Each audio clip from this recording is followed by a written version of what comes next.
You must have seen this brand, but I bet you don't know about them. This is the story of Bang and Olufsen. It all started in 1925 in Struer, a small coastal town in western Denmark. Peter Bang and Sven Olufsen were childhood friends who grew up in this town. Peter had shown great interest in radio technology from an early age. After graduating as an engineer in 1924, he spent 6 months working in a radio factory in the US, learning about radio technology. When he returned to Denmark, he collaborated with his friend Olufsen, who had studied chemistry and engineering. On November 17, 1925, in an attic in Denmark, these two friends officially founded Bang & Olufsen.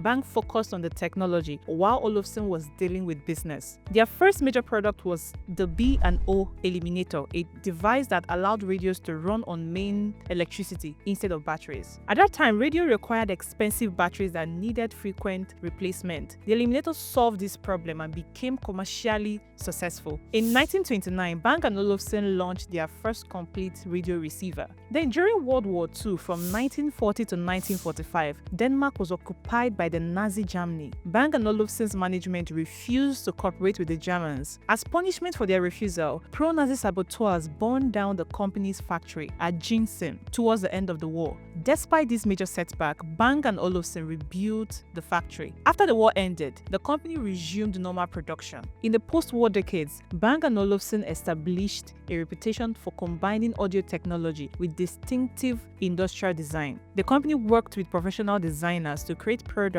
that emphasized minimalist aesthetics. One of the most iconic products was the Beogram 4000 turntable, launched in 1972. The Beogram 4000 featured a flat design with touch-sensitive controls embedded in the surface, eliminating traditional buttons and knobs. This turntable is now part of the permanent collection at the Museum of Modern Art in New York. Bang & Olufsen also developed the Beolab speaker series, characterized by tall cylindrical designs that differed significantly from conventional rectangular speakers. By the 1980s and 1990s, Bang & Olufsen had expanded their product line to include televisions, sound systems, and telephones, all featuring the company's signature design approach. However, the 2000s brought significant challenges. The rise of digital music, streaming services, and portable devices changed consumer behavior. Demand for traditional high-end stereo systems declined. The 2008 global financial crisis hit Bang & Olufsen hard. Between 2008 and 2009, annual revenue dropped sharply from $853 million to $582 million. The company's stock price collapsed from $52 to $8.50.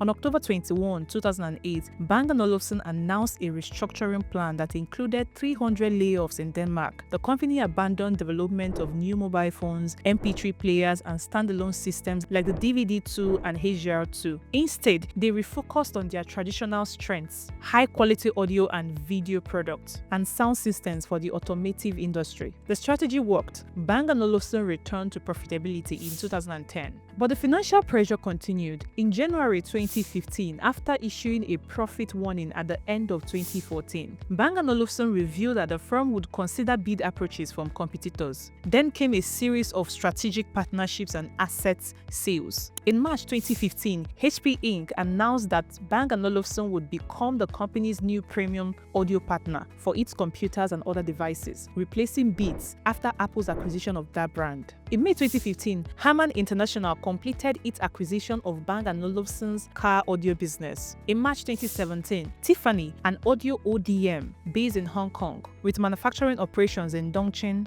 China, announced the acquisition of Bang & Olufsen's engineering and manufacturing operation in Czech Republic. In August 2017, LG announced that Bang & Olufsen would become the company's new premium audio partner for its mobile devices. Through these partnerships with HP, Harman, Tiffany, and LG, Bang & Olufsen adapted to the changing market. They sold off struggling divisions and focused on licensing their brand and technology to larger manufacturers. Today, Bang & Olufsen remains headquartered in Struer, Denmark, where the company was founded. They continue to manufacture premium premium audio products, emphasizing design and craftsmanship. From an attic in 1925 to museums around the world, Bang & Olufsen has maintained its focus on combining audio technology with distinctive design for nearly a century. Lesson: Bang & Olufsen's story teaches us something powerful. Sometimes survival means letting go. When the 2008 crisis hit, they could have stubbornly held on to everything that they had built, but instead they made hard decisions. They made hard choices. They laid off 300 workers. They partnered with HP and LG instead of competing alone. So if your business is struggling, remember this: staying true to your core doesn't mean refusing to change. Sometimes the bravest thing you can do is to focus on what you do best and let go of everything else.